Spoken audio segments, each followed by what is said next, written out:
안녕하세요. 저는 30대 중반 직장인이며 아직도 혈기왕성한 대한민국의 건강한 남성입니다. 저와 형과의 나이 차이는 1살 차이가 납니다. 연년생이다 보니 키도 비슷하고 덩치도 비슷해 모르는 사람들은 이란성 쌍둥이인 줄 오해하더군요. 어렸을 때부터 우리 형제가 얼마나 개구졌으면 시집 올 때 모기만한 소리를 내던 우리 엄마의 목소리가 우리가 점점 커갈수록 기차 화통을 삶아먹은 것처럼 우렁차게 변해갈 정도였습니다. 그 정도로 우리 형제는 활달하다 못해 장난이면 장난, 운동이면 운동, 공부면 공부, 게임 등 어느 것 하나 빠지는 거 없이 열심히 하고 잘한다는 얘기를 듣고 자랐습니다. 그래서 주변에 친구들이 끊이지 않았고 모든 중심에는 우리 형제가 있었어요. 이렇다 보니 우리 집은 친구들이 진을 치고 노는 아지트였습니다. 이래서 우리가 엄마에게 야단 맞기를 밥 먹듯이 했지만 학교에서 가져온 성적표를 쓱 내밀면 그걸 보시고 난 후에는 화를 삭히셨습니다. 이런 사고뭉치면서도 형과 저의 우애는 남다를 정도로 돈독했어요. 부모님은 우리를 혼낼 때마다 서로 탓하지 않고 서로 자기가 있다고 우기는 우리를 보며 매번 신기하게 여길 정도였습니다. 형제 사이에 의리가 있어. 보기에는 좋다만 그렇다고 둘이 계속 사고치고 다니라는 소리는 아니니 적당히 하길 바랄게. 이런 엄마의 부탁이 무색하게 반나절을 넘기기도 전에 우리 형제는 그 말을 잊어버리고 엄마의 일거리를 만들어주는 1등 공신으로 전락했습니다. 지금 생각하면 왜 그랬는지 모르겠지만 형과 저에게는 매일매일 호기심 천국이었던 것 같습니다. 이렇다 보니 우리 형제는 학교와 동네에서 꽤 유명했습니다. 심지어 둘 중 누구 하나 맞고 들어오면 다음날은 동네에서 난리가 났습니다. 둘이 함께 찾아가 해코지한 녀석을 혼내주다 못해 그의 부모까지 찾아가 용서를 받아냈습니다. 아저씨 아줌마, 태호가 우리 형을 상대로 합기도 시범을 하며 목을 졸랐는데 우리 형 기절할 뻔했어요. 얼마나 위험한 행동인지 아시죠? 아저씨 아줌마가 태호에게 앞으로 그런 행동 못하게 해주세요. 아이고 미안하다. 형 많이 안 다쳤어? 아저씨랑 아줌마가 2번 다시 그런 행동 못하게 태호 꼭 혼내줄게. 자, 이 돈 가지고 가서 맛있는 거나 사 먹어. 이처럼 우리는 그 또래 아이들이 가질 수 없는 두둑한 배짱을 어릴 적부터 보여줬던 것 같습니다. 한편 우리의 이런 모습을 보고 부모님은 든든하게 여기셨는지 우리의 잠든 모습을 내려다보며 흐뭇해하시기도 했어요. 내 새끼들이지만 보통 녀석들이 아니야. 세상이 아무리 험해도 저 녀석들 둘이 같이 있으면 걱정 안 해도 되겠는걸. 당신 놔두고 어디 가게요. 아직 애들인데 더 지켜봐야지요. 당신 말 맞다나 내 새끼들이지만 보통은 넘는 것 같네요. 당신이나 나나 열심히 벌어서 우리 애들 뒷바라지나 잘 해줍시다, 여보. 부모님께 날마다 이런 날을 선사하는 형의 성격은 과묵한 듯했으나 불의를 보면 못 참고 앞장서서 행동하며 할 말은 조목조목 다 했습니다. 거기다 집중력과 호기심이 뛰어나 교내에서 주는 상은 다 휩쓸 정도였죠. 그에 반해 저는 공부는 어느 정도 했어도 형만큼 잘하진 못했습니다. 오히려 노는데 1등이었죠. 그러니 매일 사건 사고를 몰고 다녔는지도 모르겠습니다. 우리 형제를 잘 아는 주변 어른들은 굳이 형과 저를 비교해서는 저더러 영민하고 민첩한 데다 추진력이 뛰어나다고 했습니다. 제가 생각해도 그런 부분이 있는 것 같기도 한 것 같습니다. 여하튼 우리 형제는 보기 드물게 쿵짝이 잘 맞았던 것 같습니다. 이처럼 유난스러운 청소년기를 보낸 우리 형제가 언제 공부했는지도 모를 만큼 놀 거 다 놀고 남들이 부러워하는 대학을 한 번에 척하고 들어갔습니다. 옆에서 우리를 지켜본 부모님은 신통방통하게 여겼습니다. 공부하는 것보다 매일 게임하고 운동하는 모습만 봐왔기에 부모님은 그럴 수밖에 없었지요. 그래도 결과가 좋으니 속으론 무척 기뻐하고 대견하게 느끼는 것 같았습니다. 너희들 놀 거 다 놀면서 언제 공부했어? 그건 학교에서 하지. 엄마, 학생이 공부 안 하면 뭐해? 언제부터인가 부모님은 저희랑 대화하다 보면 우문현답만 한다며 기가 찬 표정을 지었어요. 이처럼 우리는 해야 할 일은 주도적으로 알아서 척척했습니다. 우리 형제가 뚜렷한 자기 주관을 가지며 성장할 수 있도록 키워주신 건 부모님이 아니라 돌아가신 우리 할머니의 영향이 컸습니다. 할머니는 밤낮 없이 일하는 부모님을 대신해 맘 편히 일하라며 우리들을 거두어 초등학교 저학년까지 돌봐주셨지요. 우리는 호랑이 할머니라고 불렀는데 그만큼 화가 나면 정말 무서웠습니다. 화를 내는 경우는 우리 형제가 다툴 때뿐이었지요. 하루에도 몇 번 옷을 갈아입을 만큼 험하게 놀아도 싫은 내색 한 번 안 하셨지만 우리 둘이 다투면 그때는 눈물이 쏙 빠질 만큼 얄짤없이 혼내셨습니다. 그러나 평소에는 얼마나 자유로운 분이셨던지 저 별명이 어울리지 않을 정도였어요. 할머니의 우리에 대한 양육 방식은 아주 단순했습니다. 우리가 모든 걸 스스로 할 수 있도록 옆에서 인내하며 지켜봐 주셨고 격려해 주시고 그게 다였습니다. 돌이켜보니 이러한 양육 방식으로 자라서인지 우리 형제는 자유로우면서도 할 일은 다 한 것 같습니다. 제가 대학에 들어가자 형은 미루고 있던 군대에 가게 되었습니다. 아마 대학교 2학년 때쯤이었던 것 같습니다. 늘 붙어 다니던 우리 형제가 형이 군대에 가면서 제일 오랫동안 떨어져 있던 기간이었습니다. 형의 짧게 깎은 머리를 보며 부모님이 왜 그리 눈물을 흘리시던지 저 또한 찔끔 눈물이 났지만 창피한 것 같아 아닌 척했습니다. 부모님은 언제 저 녀석이 저렇게 다 커서 나라 지킨다고 군대 가냐며 형의 모습에 많은 감정이 교차하신 듯 했습니다. 언제 이렇게 다 커서 군대도 가고 할머니가 보셨다면 얼마나 대견해 하셨을까. 말썽 부리고 다니던 때가 엊그제 같구만. 잘 다녀와 아들. 엄마, 걱정하지 마세요. 요즘 군대 예전 같지 않게 좋아졌다고 하니까 엄마 큰아들 무사히 복귀하겠습니다. 충성. 형의 의젓한 모습에 부모님은 안심하셨지만 막상 아들이 군대 가니 여태 주변에서 들어온 이야기들이 생각나 걱정이 앞서신 것 같더라고요. 그나마 형의 성격이 어우렁더우렁이라 잘 적응할 거라 믿으시며 무사히 잘 돌아오기만을 바라셨지요. 형이 군에 들어간 이후 첫 휴가를 나올 때까지 엄마는 제대로 잠을 못 이루는 것 같았습니다. 왜 그리 걱정을 많이 하시던지 엄마의 그런 모습이 옆에서 지켜만 보던 제 마음도 안쓰러울 지경이었어요. 아마도 이런 엄마의 마음이 대한민국의 아들을 둔 모든 어머니의 마음이라 여겨집니다. 부모님은 편의점을 각각 하나씩 맡아 운영하며 하나는 사람을 두고 관리하고 있었습니다. 세 곳 다 목 좋은 곳이라 벌이도 솔찬히 괜찮았고 주변 상가 건물을 살 정도로 장사가 잘 되는 곳이었습니다. 가끔 우리 형제가 돕기는 했으나 주로 부모님이 알아서 하셨지요. 이렇게 경제적으로 여유가 있었던 것은 부지런하고 성실한 아버지의 노력이 더해졌기에 가능했던 것 같습니다.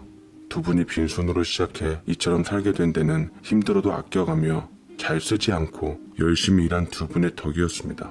부모님의 역할은 주로 엄마가 가게에 나가 물건만 팔고 정산까지만 하며 집안일을 돌보셨고 아버지는 새 가게의 전반적인 모든 것을 관리하고 신경 썼지요. 그러다 얼마나 힘들었으면 어느 날 아버지께서 가게에서 일하다 쓰러지시고 말았습니다. 아버지가 쓰러지고 난 후 좀 더 일찍 발견되었더라면 지금도 우리 곁에 계셨을 텐데라는 아쉬움이 들 정도로 한참 시간이 지난 후 발견되셨습니다. 우리에게 아버지가 쓰러진 일은 너무나 갑작스럽게 일어난 일이라 그 당시 엄마와 저는 경황이 없었을 만큼 모든 걸 어떻게 해야 할지 몰랐습니다. 그렇게 아버지는 그 일로 우리와 긴 이별을 하게 되었습니다. 한동안 아버지의 빈자리가 너무 커서 가게는 며칠간 문을 닫아야 할 정도였어요. 제가 곁에 있었지만 아버지가 하셨던 일은 만만치 않았습니다.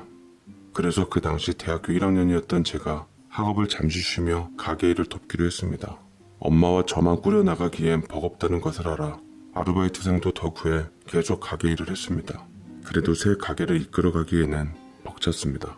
아마 그때쯤 엄마는 새 가게 중 하나를 처분해야겠다고 마음속으로 생각하고 있었던 것 같습니다. 가게 일을 돕는 제가 아무리 열심히 해도 아버지가 하던 만큼은 못했지만 저는 제 나이에 비해 더 성숙하고 단단하게 되어가는 것 같았습니다. 저는 될 수 있으면 아버지가 하던 일을 이어받기 위해 밤낮 없이 노력하며 빠르게 습득해 나갔습니다. 그러한 노력 덕에 어느 정도 안정을 취해갔죠. 그때쯤 형이 제대하고 나오게 되었습니다. 저는 속으로 형이 제대했으니 한시름 놓을 줄 알았습니다. 그러나 형의 상태는 입대 전 모습과 아주 상이했습니다. 중간중간 휴가도 나오고 아버지의 일 때는 특별 휴가까지 나와 얼굴을 보여주고 갔지만 크게 눈치를 못 챘지요. 아마도 제가 바빠 못 챙기다 보니 형의 얼굴에서 표정이 사라지고 있음을 알아채지 못했던 것 같습니다. 제대 후 형은 말수가 아예 없어졌어요. 원래 과묵하긴 했어도 그런 것과는 별개였지요. 그런 형의 얼굴을 보고 있으면 제 속은 한없이 타 들어갔습니다. 도대체 형에게 무슨 일이 일어났는지 말을 안 하니 알 수가 없었습니다. 항상 밝기만 하고 얼굴에 늘 미소를 달고 있던 형이었는데 180도 달라진 모습이 제 마음을 찢어 놓았습니다. 제가 이랬는데 엄마의 마음은 더 많이 아팠을 겁니다. 그 특유의 침착하고 주변을 화나게 하던 형의 달라진 모습이 영 낯설었어요. 무슨 일이 있었는지 말조차 안 하려고 하니 어떻게든 방법을 찾고 싶었습니다. 그래서 상담 치료를 받던 약을 먹던 조치를 취하고 싶었지요. 많이 아프면 나랑 병원에 가보자. 마음이 아파도 병원에 많이 가더라. 아니면 상담을 좀 받아보던가. 형 보고 있으면 답답하고 마음이 아파서 그래. 같이 가자 형. 그만 좀 해. 귀찮게 하지 말고 나 좀 내버려 두란 말이야. 신경질적인 형의 말이 제 마음을 후벼 팠지요. 한 번도 보인 적 없던 태도였습니다. 형은 제 친구이자 저의 우상이었습니다. 거기다 저와는 모든 걸 공유할 만큼 비밀 없이 모든 걸 털어놓으며 지냈는데 말도 하지 않으려 하고 식사마저 따로 하게 되니 미칠 것만 같았어요. 도대체 무슨 일이 있어서 형을 이 지경으로 만들었는지 저는 꼭 알아내야만 했습니다. 형의 증상은 점점 심해져 아예 방문을 걸어 잠근 채 방 밖으로 나오려 하지 않았습니다. 학교는 복학할 생각도 없이 그리 지내고 있었지요. 변해버린 형의 모습은 제 애를 태웠고 엄마도 저와 똑같은 심정이었습니다. 친구 같았던 형이 하루아침에 돌변했으니 저에게는 크나큰 상처로 다가왔습니다. 그래서 하루는 제가 형의 방문 앞에 쪼그려 앉아 혼잣말처럼 형에게 말을 건넸습니다. 형, 난 형이랑 하는 모든 게 좋았어. 호랑이 할머니가 우리들은 절대 싸워도 안 되고 힘들 때는 더욱더 외면하면 안 된다고 했는데, 그리고 엄마 아빠한테 같이 혼날 때도 형이 함께 있어서 좋았어. 형이 내 모든 잘못 감싸줬잖아. 그리고 또 형이 내 숙제 대신 해줘서 선생님한테 칭찬받았을 때 형이 내 형이라서 얼마나 좋았는지 몰라. 거듭되는 저의 독백이 이어졌지만 안에서는 별다른 반응이 없었습니다. 그래도 매일같이 저는 거르지 않고 형의 방문 앞에 앉아 우리 둘만이 하는 이야기를 끊임없이 하고 있었지요. 그래서였는지 형은 그렇게 자기와의 사투를 6개월가량 보냈습니다. 저의 이런 고백이 통했는지 어느 날은 방 안에서 형이 저에게 노크했지요. 형이 저와 다시 소통해보자고 하는 신호탄이었습니다. 그리고 나서 며칠 있다 둘이서 해야 하는 게임을 같이 하자며 방문을 살포시 열어주었습니다. 그리고는 식탁까지 나와 식사를 했습니다. 점차 나아지더니 한날은 거실로 나와 편안히 누워서 TV까지 시청했지요. 형의 이런 변화에 저는 너무 기뻐 어린애처럼 좋아했습니다. 그런 제 모습을 보고 형이 한마디 했어요. 내가 네 이야기를 계속 듣고 있으면 내가 얼마나 괜찮은 사람이고 소중한 사람인지 알게 되더라. 고맙다 동생아. 그리고 나 치료 받으러 다닐게. 치료받고 다시 일어서야지. 엄마랑 네가 내 곁에 있는데. 그리고는 잃어버린 미소를 점점 되찾으며 환한 얼굴이 되었지만 그늘은 유독 짙게 남아 있었습니다. 형은 병원 치료와 상담 치료를 열심히 받으며 회복해 나갔고 더 단단해져가는 모습을 보였습니다. 상처가 어느 정도 아물었는지 아픔의 원인이었던 이야기를 조금씩 저에게 털어놓기 시작했습니다. 형이 저에게 그런 이야기를 할 때 한편으론 기뻤고 한편으론 분노가 차올랐습니다. 저희 어금니에 힘이 들어가 꽉 담을 만큼 분노와 복수심이 활활 타오르더군요. 제 분노가 걷잡을 수 없게 되었을 때 형은 어느 정도 치유되었는지 예전의 모습을 되찾아가고 있었습니다. 그러면서 저와 함께 가게 일을 같이 돕기 시작했지요. 엄마, 그동안 많이 힘들었죠. 죄송해요. 오랜 시간 아무 말 없이 지켜봐 주셔서 고마워요. 앞으로는 엄마 실망시키지 않을게요. 괜찮다, 괜찮아. 너무 애쓰지 않아도 되니 건강만 챙겨. 가게 일은 엄마가 알아서 할 테니 너 하고 싶은 거 해, 아들. 엄마가 그렇게 말했는데도 형은 아버지가 남겨준 가게를 지켜야 한다며 밤낮 없이 아버지가 하던 것처럼 하더군요. 그러면서 형으로서 못했던 책임을 다하고 싶다며 저의 등을 떠밀며 학교에 다시 나가라고 했습니다. 이렇게 형이 가게 일에 합류하니 여유가 생겨 저는 다시 학업을 이어갔습니다. 하지만 저는 마음 편히 학교에 다닐 수가 없었어요. 거기다 공부를 해야 하는 우리에게 의존해 가게 세계를 이끌어 나가기에는 무리였는지 엄마가 결심한 듯 우리를 불러 모았습니다. 그리고 우리 형제에게 엄마가 가지고 있던 생각을 말했습니다. 아무래도 가게 하나는 처분해야겠다. 너희들 공부도 해야 하는데 가게에만 매달릴 수도 없잖니. 적당한 사람이 나와 가격을 쳐준다면 이제 다 내놓고 싶어. 엄마 이런 제안에 우리는 별 이견 없이 그렇게 하자고 했습니다. 엄마도 많은 고심을 하고 말씀하신 거라 거기에 따르기로 했지요. 그래서 엄마는 주변에 소문 안 내고 조용히 처분하려 하셨습니다. 학업에 복귀한 저는 어느 날 형과 함께 밤늦게 술이 떡이 되도록 마시고 들어왔습니다. 이미 성인이라 엄마가 크게 혼내지 않는다는 것을 알기에 이미 모든 결심을 굳힌 저는 형을 위로하고자 했으나 오히려 제가 형에게 위로받으며 술술 마셨습니다. 여지껏 이런 일이 없어서 엄마는 당황한 눈치였어요. 그래도 크게 내색하지 않는 모습이 더 안타까웠습니다. 예전 같았으면 고래고래 소리 지르다 등짝이라도 한 대 후려치고 말았을 텐데 우리 눈치를 살피니 더 힘들었지요. 다음날 엄마는 잔소리도 안 하고 속 풀라며 콩나물국을 끓여주시고 출근하셨습니다. 엄마가 끓여준 콩나물국이 얼마나 시원하던지 머리가 무겁고 속은 더부룩했지만 냄비 바닥이 보일 때까지 형이랑 저는 정신없이 먹고 그대로 다시 퍼질러졌습니다. 일 마치고 들어온 엄마는 우리가 그때까지 방 안에서 나오지 않자 북엇국을 끓여놓고 먹으라며 불러냈죠. 잠이 덜 깬 모습으로 나온 우리 형제는 북엇국을 시원하게 들이키며 국물이 참 시원하네. 이래서 술 마신 다음 해장국을 먹는 거구나. 아까도 먹었잖아. 너 그렇게 말하니까 꼭 아저씨 같다. 맞아 형. 나 아저씨야. 이제 군인 아저씨. 저희 폭탄 같은 말에 형은 국물 마시다 사례가 걸려 캑캑거리고 엄마는 손에 들고 있던 그릇을 떨어뜨렸지요. 저는 이미 지원 입대하기 위해 신청을 다 마쳤고 면접만 남아있다고 했습니다.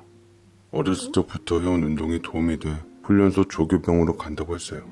그런데 제가 지원한 곳은 형이 있었던 곳이었습니다. 그렇게 저는 가슴에 비수를 품은 채 군에 입대하게 되었습니다. 하필이면 형이 간 곳에 제가 들어간다고 하니 엄마는 제가 입소하는 날 서럽게 눈물을 흘리셨습니다. 아무리 나라의 의무를 다해야 하지만 씩씩했던 형이 그 지경까지 되어서 나왔으니 저도 걱정되신 것 같았습니다. 하지만 아무 생각 없이 형이 있던 곳에 지원 입대하지 않았습니다. 형은 제가 자기가 있었던 부대로 간다고 하니 어지간히 신경이 쓰였던지 입대 며칠 전부터 조용히 저를 불러 많은 얘기를 들려줬습니다. 형의 이야기를 들을수록 생각보다 심각했고 저는 결의를 다져야 했습니다. 엄마는 저의 이런 모습에 속으로 비는 것 같았으며 눈빛으로 별일 없이 잘 지내다 오기만을 바라는 것 같았어요.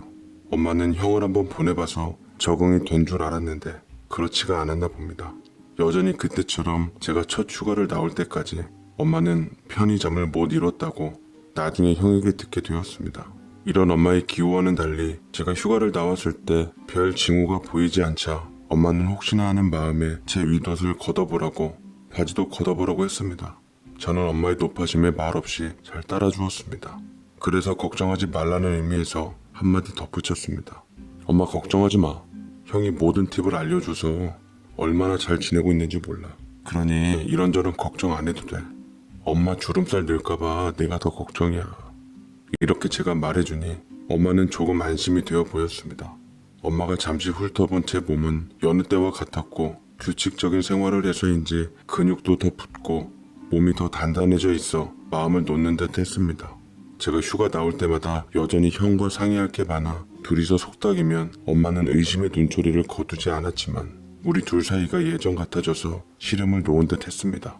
그러한 시간이 지나고 어느덧 제가 제대할 때가 되었지요. 그맘때쯤 형은 흘려보낸 시간들을 메꾸려는 듯 밤낮 없이 공부하며 가게 일도 열심히 했습니다. 그러한 노력 때문이었는지 졸업도 하기 전에 형은 학교에 지원을 받아 벤처기업 창업에 성공한 CEO로 자리매김하고 있었습니다.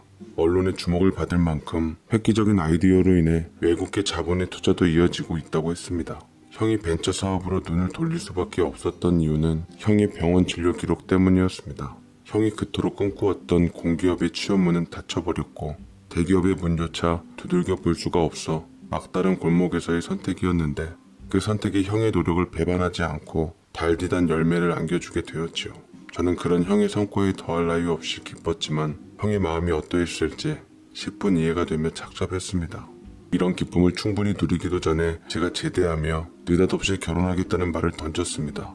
청천벽력 같은 소리였는지 엄마는 깜짝 놀라시더군요. 그러나 형은 이미 저의 계획을 알고 있어 그다지 놀라지는 않았습니다.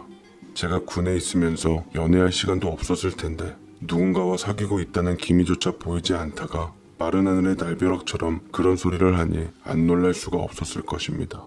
엄마, 많이 놀랐겠지만 묻지도 말고 내가 하자는 대로 해줘. 형이랑은 이야기가 다 됐으니까 따로 말 안 해도 돼. 엄마는 저의 뜬금없는 당부에도 그러겠다고 하면서 마음 한구석 찝찝한 것도 참은 채 고맙게도 어떤 내색도 하지 않았습니다. 어련히 알아서 하겠지 하는 저에 대한 믿음도 있었지만 일륜지 대사를 이런 식으로 한다는 게 좀 불편해 보이긴 했습니다. 그러다 저희 저녁과 더불어 생전 처음 보는 아가씨를 엄마에게 소개했습니다. 엄마는 그 아가씨를 보고 깜짝 놀랐습니다. 놀랄만도 했지만 저는 크게 개의치 않았습니다. 옷차림이며 화장한 모습, 말하는 모양새가 아무리 봐도 제 취향의 여자가 아닌 걸 아시고 엄마는 제가 결혼까지 생각할 정도로 소개하니 뭔 일이 있어 이러는구나 라고 여기시는 듯 했습니다. 그러나 결코 그런 일은 없었지요. 안녕하세요. 아줌마, 얘기 들었겠지만 이 사람이랑 결혼하고 난 후 그때 어머니라고 부를게요. 아직은 사람 일은 어떻게 됐는지 모르잖아요. 식장까지 손잡고 들어가야 안심이 돼서. 옆에서 제가 지켜봐도 실소가 터졌습니다. 엄마한테는 정말 미안했지만 어쩜 한치의 어긋남 없이 행동하는지. 엄마는 나중 이 이야기를 꺼낼 때면 엄마가 살아오는 동안 다양한 사람을 만나고 어울렸어도 그런 아가씨는 처음 봤다고 하더군요. 그만큼 교양도 없었고 기본조차 못 배운 것 같은데다 당돌하기까지 하니 불쾌했을 겁니다. 그래서 엄마가 저를 곱지 않은 시선으로 쳐다보고 계셨습니다. 안 봐도 앞날이 훤해 보이고 우리 모두 고생길이 열릴 것 같아 더 그랬겠죠. 그런 엄마의 시선을 의식해서 저는 미안한 마음에 고개를 돌린 채 아무 일 아닌 듯 행동했습니다. 이런 저의 행동이 못마땅히 한 엄마가 저를 구석으로 끌고 가 조용히 묻더군요. 너 저 아가씨한테 책임질 일에서 발목 잡힌 거니? 엄마 아들, 그런 일 절대로 안 했으니까 걱정하지 말고 두고만 봐줘. 엄마한테는 아직까지 자세히 말해줄 수 없었습니다. 자칫 잘못했다가는 오랫동안 공들인 것이 수포로 돌아갈 수 있어서 차마 말하지 못했어요. 저희 호언장담의 엄마는 그 말을 절대적으로 믿고 싶어하는 눈치였습니다. 아마도 이 상황이 믿기지 않고 불안해서 그냥 믿기로 한 것 같았지요. 지금 생각해도 엄마한테 너무 미안하고 어쩔 수 없었습니다.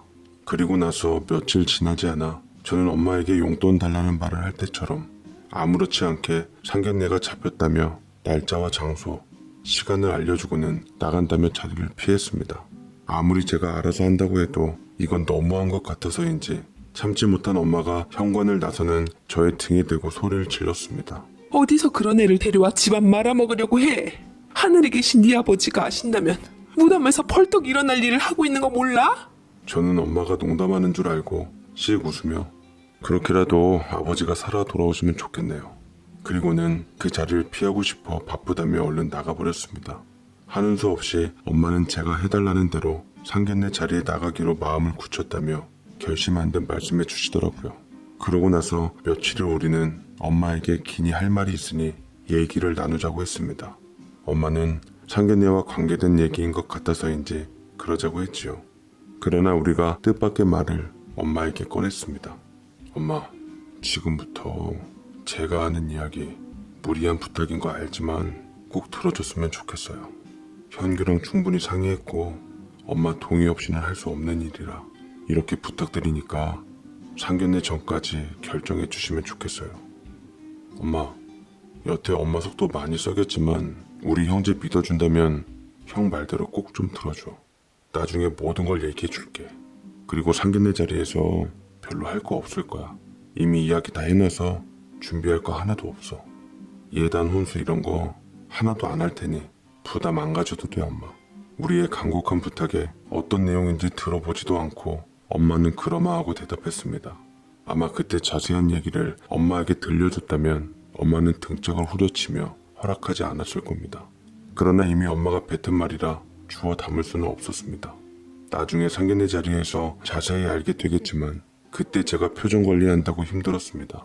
아무튼 이런 일이 있고 상견례하는 날이 되어 우리 쪽에서는 엄마랑 형이 참석했습니다. 우리는 상견례 자리의 약속 시간보다 조금 일찍 도착해서 상대편을 기다리고 있었습니다. 그런데 약속 시간이 훌쩍 지났는데도 상대편은 나타나지 않았지요. 거기다 제가 걱정도 안 하는 편안한 얼굴로 예비 신부한테 전화해 볼 생각도 안 하고 마음 편하게 앉아 있으니 참지 못한 엄마가 저에게 전화해 보라고 재촉했습니다. 저는 엄마에게 엄마 조금만 더 기다려봐. 늦게 올 수밖에 없는 그런 일이 있겠지. 그렇게 뭔가 다 알고 있을 것 같은 수수께끼 같은 말만 하며 형을 쳐다보고 씩 미소 지었습니다. 저의 그 미소는 형과 무엇인가를 꾸밀 때 자연스럽게 나오는 미소였어요. 우리는 항상 어렸을 적부터 사고치기 전 그런 미소를 주고받았거든요. 얼마간의 시간이 지나자 우리가 기다리고 있는 룸 바깥이 소란스러웠습니다. 그리고 잠시 조용해지더니 문이 열리고 예비 신부 쪽 가족들이 우르르 들어왔습니다. 그 예비 신부와 마찬가지로 가족들이 늦게 왔으면 그에 대해 미안한 기색도 있어야 하는데 미안한 기색도 없이 각자 자리에 가서 앉았습니다. 그런 행동에 기가 찼지만 그 가족의 내력을 다 알고 있어서 놀랍지도 않았습니다. 그리고는 대뜸 배고프다며 식사 먼저 하자고 예비 장인어른이 말했습니다. 여기까지 오는데 차가 얼마나 밀리던지요. 시장에서 먼저 먹어야겠습니다. 사부인도 배가 고파 보이네요. 눈이 쾌한 것이. 격식을 차려야 할 자리에 처음 보는 사람한테 할 말은 아닌 것 같은데 예비 장인은 그런 말을 아주 자연스럽게 쏟아냈습니다. 이처럼 생각 없이 말하는 게 예비 신부 집안의 내력처럼 느껴지더군요. 대꾸할 필요를 못 느껴 저는 그냥 쳐다보고만 있었습니다. 그 자리에서 저와 엄마만 어이없이 쳐다보고 있지 않았지요. 바로 형 또한 예비 신부의 오빠를 이미 알고 있었지만 놀란 눈으로 멍하니 쳐다보고 있었습니다. 그런 형을 보며 예비 신부의 오빠는 아주 야비한 미소를 지으며 형과 눈을 마주쳤습니다. 이런 모습으로 있으니 둘이 아는 사이라는 걸 엄마까지 알게 된 것 같았습니다. 어떠한 말도 안 했지만 둘의 표정만 봐도 추측이 가능했습니다. 엄마의 추측이 틀리지 않게 형의 얼굴은 시간이 지날수록 핏기를 잃어가고 있었습니다. 음식을 먹는데도 손을 못 댄 채 따뜻한 음식을 그대로 시키고 있었지요. 보다 못한 제가 형이 체기가 있다며 둘러대고는 바깥 공기를 쐬러 데리고 나가기까지 했습니다. 좀 전까지 멀쩡하던 형이 사색이 되어가니 얼른 상견례를 끝내고 그 자리를 피하고 싶었습니다. 힘들어하는 형에게 조금만 더 참아달라고 말하며 다시 안으로 들어왔지요. 그렇게 음식 맛도 못 느끼고 식사가 다 끝날 때쯤 예비 신부 쪽에서 나온 사람들의 소개가 이어졌습니다. 지금 생각해도 헛웃음이 나올 만큼 참 어이가 없는 조합으로 나왔지요. 예비 장인, 계모, 예비 장모, 계부 이런 구성으로 나왔습니다. 그쪽 집안에서는 교통정리가 안 된 상태로 나온 것 같았습니다. 단출한 우리와는 비교가 되었지요. 그리고 엄마와 제 소개가 끝나자 형은 뭐하고 있냐며 예비 신부 오빠는 비웃음과 함께 꼬치꼬치 불었습니다. 그래서 벤처기업 CEO라고 했더니만 예비 신부 오빠가 조금 놀라는 눈치였습니다. 여하튼 그런 찝찝한 기분을 뒤로하고 서로 조율해야 할 이야기를 꺼냈죠. 갑자기 성사된 결혼식이라 서로가 별 이견이 없이 우린 식만 올린 후 사는 건 우리 집에서 살기로 결정했습니다. 아직 제가 학생이라 그럴 수밖에 없다고 우기기도 한 부분이 있었습니다. 혼수도 따로 할 필요 없이 모든 걸 간소화하자고 두 집안에 부담이 안 되는 쪽으로 결정했습니다. 나중 제가 어엿한 사회인이 됐을 때 다시 생각하자며 뒤로 미뤘습니다. 모든 걸 제가 우리 쪽에 맞춰 얘기했는데도 예비 신부 쪽에서 흔쾌히 응한 데는 모종의 이유가 있었습니다. 잠시 후 그들의 진짜 목적을 알고 엄마는 기겁할 뻔했지만 우리와 약속한 게 있어 엄마는 배우처럼 표정 관리를 아주 잘해주셨습니다. 우리가 이렇게 사돈 관계로 엮여 얼마나 잘 되었는지 모르겠어요. 안 그래요, 여보? 우리 이희가 투자해서 가게 인수할 거예요. 금액은 민서방 편으로 다 들었어요. 좀 더 깎아주면 안 될까요? 모르는 사이도 아니고 우리 아들이 전역하면 바로 인수할 거라서 그렇게 좀 해주세요, 사돈.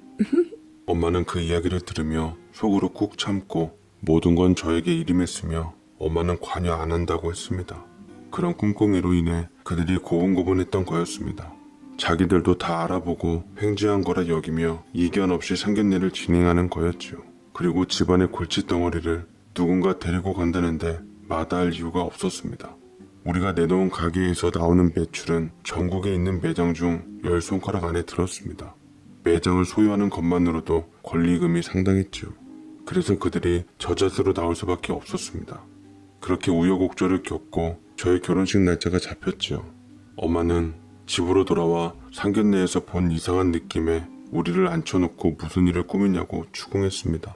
그러나 그때도 엄마의 추궁을 회피하며 다만 저희 결혼식까지만 참아달라는 말밖에 못했습니다. 그리고 아버지가 일군 그 가게를 넘기자고 했습니다.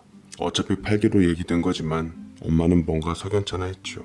우리가 무슨 속셈으로 예비 신부의 오빠에게 가게를 넘기려 하는지 알 수가 없었지만 저는 사정없이 무조건 믿어달라고 엄마에게 사정을 하니 엄마는 훗날 이 일에 대해 참 잘한 결정이라고 말했습니다. 우리는 엄마가 내놓은 조건보다 많이 받을 수 있다며 엄마를 안심시켰습니다. 실제로 그랬지만요. 그래서 이제 자식 이기는 부모 없다고 우리 말대로 엄마는 손순히 따르기로 하셨습니다. 결혼식을 올리기 전 우리는 그 가게를 예비신부 오빠에게 처분했습니다. 그리고 며칠 지나지 않아 예비신부 오빠는 그 가게를 관리하며 운영했습니다. 그 앞을 지날 때마다 우연히 본 형의 얼굴은 찡그려졌지요. 그럴만도 했을 겁니다. 그때처럼 사색은 되지 않았지만 힘들어하는 건 마찬가지였어요. 그러면서 얼마 지나지 않아 제가 결혼식을 올리게 되었습니다. 예비 신부의 요청으로 결혼식을 올리는 식장만큼은 크고 화려한 특급 호텔에서 하자고 해서 그렇게 하기로 했습니다. 모든 건 그쪽에서 알아서 한다고 하니 정사는 나중에 하기로 하고 그렇게 하라고 했지요. 둘이 처음 시작하는 것 치고는 모든 걸 간소하게 한다고 투덜거려 그것만이라도 들어달라고 해서 원하는 대로 하라고 했습니다. 저도 그러는 게 좋겠다며 아주 만족했어요. 이후 저의 만족이 그들이 생각하는 만족이 아니었다는 걸 그들은 몰랐을 것입니다. 결혼식 때 저와 형이 다 알아서 한다고 하니 엄마가 부를 하객 명단마저 우리에게 다 넘겨주셨습니다. 그러나 결혼식 당일 엄마에게 기겁할 일을 선물했네요. 우리 쪽 하객이라고는 엄마가 아는 사람과 친척은 한 명도 안 오고 우리 친구들만 잔뜩 불러 모았습니다. 그것도 군에서 만난 부대 동기와 선우님들이었습니다. 한 부대가 이동해 온 것 같았지요. 덩치 큰 남자들만 잔뜩 와서 분위기조차 칙칙하니 놀란 엄마가 저에게 물어봤지만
저는 빙그레 웃으며 무조건 기다리라고만 했습니다.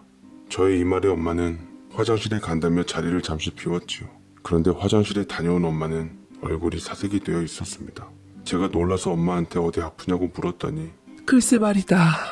화장실에서 신부 측 하객들이 신부에 대해 말하는데 어떡하냐 이거사. 지금도 늦지 않았어. 얼른 물리자 현규야. 저는 엄마의 손을 꼭 잡으며 다 알고 있으니 곧 끝난다고 했습니다. 그러니 엄마가 혼잣말로 내 결혼식이 아니니까 시키는 대로 해야지 뭐 그러시면서 체념한 듯 말씀하셨지요. 결혼식장이 고급 호텔이다 보니 우리밖에 식이 잡혀있지 않았습니다. 단 한 팀을 위해 준비한 거라 호사스럽고 식은 여유롭게 진행되는 것 같아 모든 게 안성맞춤이었습니다. 저는 이미 부탁한 저와 예비신부의 사진 외에 다른 사진도 시간 맞춰 놓아달라고 진행하는 팀에 철저히 비밀에 붙인 채 부탁을 해 놓았죠. 때마쳐 진열되는 사진을 그곳에 참석한 사람들이 관심 있게 그 광경을 지켜보고 있었습니다. 그런데 저와 예비신부의 사진 외에 예비신부가 전 남자친구와 함께 찍은 사진들이 로비부터 식장 앞까지 나열되었습니다. 그 사진을 본 엄마는 입이 벌어져 다물어지지 않았고 사진을 본 모든 사람들은 엄마와 같은 표정이었습니다. 그 사진은 예비신부의 다양한 포즈에 각기 얼굴이 다른 남자들과 찍은 사진들이었습니다. 장소도 다양했습니다. 그러한 사진이 순식간에 대형 스크린에도 걸리고 이젤에 놓여 전시되는 신부 측 사람들은 그때까지도 상황을 파악 못한 듯 들떠 있었지요. 여기저기서 웅성거리자 그때서야 알아차렸는지 예비장모와 예비장인은 소리를 지르며 사진을 내리라고 했고 줄 서 있는 사진들을 발로 차고 다녔습니다. 신부의 오빠 또한 사태의 심각성을 알고 이리저리 날뛰며 자기 동생의 사진을 치운다고 난리였습니다. 그러나 이미 볼 사람은 다 본 상태라 예비신부 측에서는 고성과 욕설이 난무했지요. 신부 대기실에 있던 예비신부는 아직 그 사실을 모르는지 별 반응이 없었습니다. 그리고 우리 쪽도 조용했습니다. 형과 저는 엄마를 가운데 두고 서로 마주보며 빙긋이 웃었어요. 이런 우리의 모습을 보고 엄마는 이미 우리가 관여한 걸 눈치챈 것 같았습니다. 열이 뻗친 예비신부 오빠는 이리 날뛰고 저리 날뛰다 씩씩거리며 우리가 서 있는 곳으로 다가왔습니다. 니네들 짓이지? 내가 너희들 가만히 둘 줄 알아? 왜? 이제야 생각이 나냐? 생각 안 나면 생각나게 해줄게. 비 오는 날 먼지 나도록 맞던 거. 또 그렇게 해줄게. 그리고는 뭔가를 찾듯 두리번거렸습니다. 엄마는 예비신부 오빠가 내뱉은 말을 듣고 그 자리에서 기겁할 뻔했다더군요. 그러니까 형이 군대에 있을 때 못살게 군 놈을 엄마가 엄마의 눈과 귀로 확인한 거였습니다. 그 말을 듣고 이해가 된 순간 엄마는 누가 말릴 틈도 없이 입고 있던 한복을 움켜쥐고 신고 있던 신발을 든 채 예비신부 오빠한테 달려들어 뒤통수를 후려쳤습니다. 얼떨결에 당한 거라 예비신부 오빠는 멍하니 엄마를 쳐다보았습니다. 순식간에 일어난 일이라 형과 저는 놀라서 말리려 달려갔지만 엄마는 거기서 멈추지 않고 멍하게 서 있는 그놈에게 한 번 더 후려쳤습니다. 이번에는 제대로 맞았는지 딱 하는 소리가 크게 울렸지요. 그제야 정신이 돌아왔는지 그놈이 엄마에게 막 대들었습니다. 아줌마 미쳤어요? 진짜 재수없으려니까. 이런 소란에 신부 대기실에 있던 예비 신부가 사태를 파악하고 정신없이 뛰어나왔습니다. 널브러져 있는 자기 사진을 보고 하얗게 질리더군요. 그리고는 털썩 주저앉아 어린애가 생태 부리듯 마구 울어 젖혔습니다. 예쁘게 한 화장은 눈물 콧물과 함께 무너져 내리는데 참 볼썽사나웠어요. 신랑인 제가 챙겨야 했지만 그럴 사이가 아니라서 놀란 우리 엄마가 먼저라 엄마만 챙겼습니다. 나 몰라. 어떡해. 어떡해. 진짜. 신부의 울음소리가 떠나갈 듯 들리며 식장은 그야말로 아수라장이 되었습니다. 이런 와중에 우리 형제는 할 일을 다해서 엄마를 데리고 조용히 식장을 빠져나왔습니다. 그 이후 들리는 말에 의하면 예비 신부는 아예 호텔 바닥에 드러누워 울고 신부 측 하객들은 못 볼 것 봤다는 생각에 민망해서 다 사라졌으며 신부 부모들은 식을 망친 사람을 찾는다며 소리 지르고 다녔다고 하더군요. 부대에서 온 저의 동기와 선우님들은 좋은 구경하고 맛있는 음식 먹고 간다며 나중에 인사들 전하며 통쾌했습니다. 엄마한테 뒤통수를 맞은 그놈은 우리를 가만히 안 놔둔다며 씩씩거리고 돌아다녔지만 이미 몸을 피한 상태로 찾지는 못했지요. 그러다 신부의 그 사진들은 신부의 전 남친들이 신부에게 결혼 선물로 증정한 것으로 돼 우리가 관여하지 않은 걸로 드러났습니다. 그러나 그건 표면상의 진실이었고 수면 아래에서 오랫동안 작업한 저의 성과였지요. 그래서 그날의 정황상 저도 피해자 중 한 명일 뿐이었습니다. 우리가 한 건 신부의 옛 남친들에게 일일이 연락해 결혼 날짜를 알려주고 같이 찍은 사진만 주면 뒷일은 우리가 알아서 한다며 그런 식으로 부탁해 놓았지요. 헤어질 때 모두 나쁘게 헤어졌는지 어렵지 않게 핵에 망측한 사진들을 다 구할 수 있었습니다. 그렇게 구한 사진들은 제가 선물로 다 위장했지만요. 그런 난리로 결혼식은 없던 것이 되었고 신부 측은 망신이란 망신은 다 당했습니다. 거기다 결혼식장 비용은 이미 신부 측에서 다 지급한 상태라 뭐라 말할 수 없었습니다. 양심이 있으면 그 소란을 일으키고 전화를 안 할 텐데 며칠 후 엄마한테로 전화가 왔습니다. 잘 지내셨죠? 우리는 잘 못 지냈어요. 그래서 말인데 식장 비용이 한두 푼이 아니라 반 정도는 부담해 주셔야겠는데요? 오히려 저희가 손해배상 받아야 하는 거 아닌가요? 하마터면 사기 결혼을 할 뻔했는데 어디 시시비비 가리며 소송 한번 들어가 볼까요? 엄마의 이 말에 천하계에서는 신호음만 들린 채 답변이 없었습니다. 엄마는 우리를 앉혀놓고 전후 사정을 물었습니다. 우리는 아직 끝나지 않았다며 조금만 더 기다려달라고 했습니다. 엄마는 궁금증을 꾹 참고 기다린다고 했지요. 아주 기대하고 있는 표정이었습니다. 그 말 이후 어느 정도 시간이 지나고 그 기다림이 끝나자 우리는 엄마에게 가서 한 번 더 부탁을 했습니다. 엄마, 힘들겠지만 엄마 도움이 또 필요해. 한 번만 더 도와줘. 그래 엄마, 이걸 마무리해야 우리가 발 뻗고 잘 수 있어. 부탁할게요. 간곡하게 사정하는 우리의 부탁은 다름이 아니라 우리가 가지고 있는 상가 건물의 점포에 편의점을 내자는 것이었습니다. 저번에 그들에게 처분한 가게 옆에 있었습니다. 같은 가맹점이 아닌 다른 가맹점일 경우 가능하다는 것을 알아본 후였습니다. 마침 한동안 비어있는 빈 점포도 있어서 우리는 요구대로 엄마는 그렇게 하기로 했습니다. 막상 가게를 처분했을 때 엄마는 서운해하셨는데 이렇게라도 한다면 아버지의 노력한 대가를 다시 회수하는 기분이 든다고 했습니다. 우리는 그동안 해왔던 노하우가 있어서 빨리 자리를 잡아갔습니다. 우리가 판 옆 가게의 그놈은 우리한테 와서 난리를 쳤지만 이미 어떠한 사이도 아니고 우리 형을 힘들게 한 놈이라 방해가 있으면 경찰을 불렀습니다. 우리가 새로 낸 가게가 더 세련되고 넓어서 옆 가게로 가던 손님들이 우리 쪽으로 왔습니다. 심지어 단골들은 우리를 알아보고 알아서 찾아오니 그 가게는 점점 손님이 줄어드는 게 눈에 띄게 보였습니다. 그러던 어느 날 분에 못 이긴 그놈이 야구방망이를 들고 우리 가게의 문을 내리치는 일이 발생했습니다. 와장창 유리창이 깨져서 우리는 당장 경찰을 불러 그놈을 신고했습니다. 그리고 합의는 없었습니다. 어떻게 보면 이건 제가 의도한 그림 중 하나에 불과했지요. 사정하며 빌었지만 그놈이 형에게 저지른 만행이 어떤 것인지 충분히 알기에 해주고 싶은 마음은 전혀 들지 않았습니다. 그렇게 그 가게는 1년을 버티지 못하고 문을 닫았습니다. 우리가 어느 정도 안정이 되자 그간의 사정을 엄마한테 다 들려줬습니다. 형이 군대에 들어가 동기가 힘들어하는 걸 보고 부조리함에 항변하고자 소원 수리함을 이용했는데 그것이 들통나 간부들에게 찍혀 힘들었던 이야기부터 그 일로 형이 선임들과 장교들로부터 힘든 상황을 겪었는데 그 중에 제일 악랄한 놈이 그 놈이었던 거. 놈은 장교라는 지위를 이용해 형을 힘들게 했다고 했습니다. 어찌나 집요하게 구는지 형이 제대할 때까지 그랬다네요. 그 일로 형이 한동안 망가지며 겨우 빠져나왔던 얘기 등. 하지만 제가 지원해서 간 이유는 형을 그렇게 만든 장본인을 응징하기 위해서 간 것이라는 것을 엄마에게 말했습니다. 그놈에게 어떻게 해서든 접근해서 진급을 누락시켜 군에서 끌어내리려고 들어간 것도 밝혔습니다. 놈의 신임을 얻으며 마음에도 없는 그놈의 개차반 같은 동생을 떠안고 결혼하려 한 일도 들려주었습니다. 저는 형이 준 정보를 활용해 그놈의 계략에 따르는 듯하며 군 생활을 한 거며 제가 그놈이 군에서 저지른 만행과 증거를 모아 바로 상부에 고해서 그놈이 더 이상 군 생활을 못하게 전역하게끔 만들었다고 했습니다. 그리고 우리가 내놓은 가게의 조건을 이용해 놈이 가진 모든 것을 부수려고 했던 것마저 엄마에게 모두 얘기했습니다. 우리 가게를 놈이 인수하면서 놈의 퇴직금과 계부에게 투자받은 돈마저 잃게 만들려고 그런 큰 계획을 세웠던 것마저도 계획의 일부였음을 엄마에게 이야기했습니다. 엄마는 저더러 살신성인했다며 등을 두드려 주었습니다. 오로지 형을 위한 복수를 위해 유부남 딱지가 남을 수도 있었는데 그것마저 감수하며 그랬다며 눈가에 이슬이 비쳤습니다. 그래서 놈은 우리의 큰 계획에 말려들어 빨간 줄까지 긋게 생긴 거였습니다. 엄마는 여기까지 이야기를 듣더니 그때 결혼식장에서 더 못해준 것이 억울하다고 말씀하셨지요.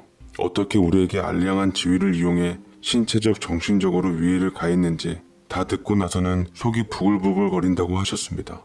거기다 폭탄 같은 놈의 여동생마저 우리에게 떠안기려 한 것을 괘씸해 하셨지요. 다행히 우리의 기지로 그 상황을 모면했으니 다행이라면서 가슴을 쓸어내렸습니다.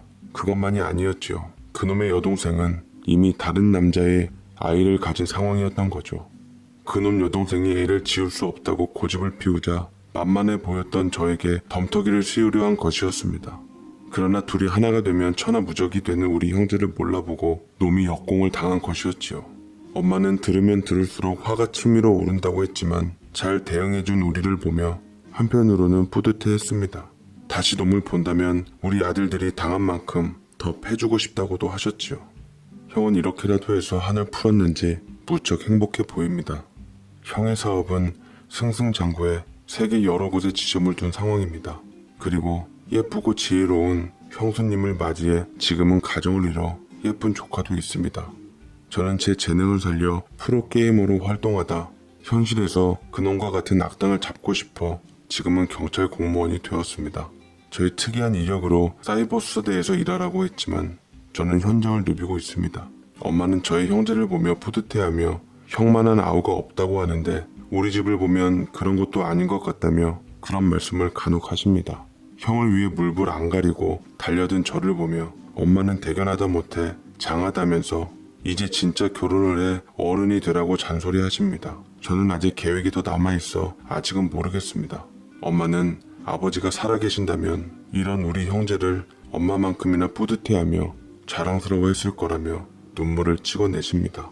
지금까지 저의 긴 사연을 들어주셔서 감사드리고 애청자 여러분의 가정에 만복이 깃들기를 바라겠습니다.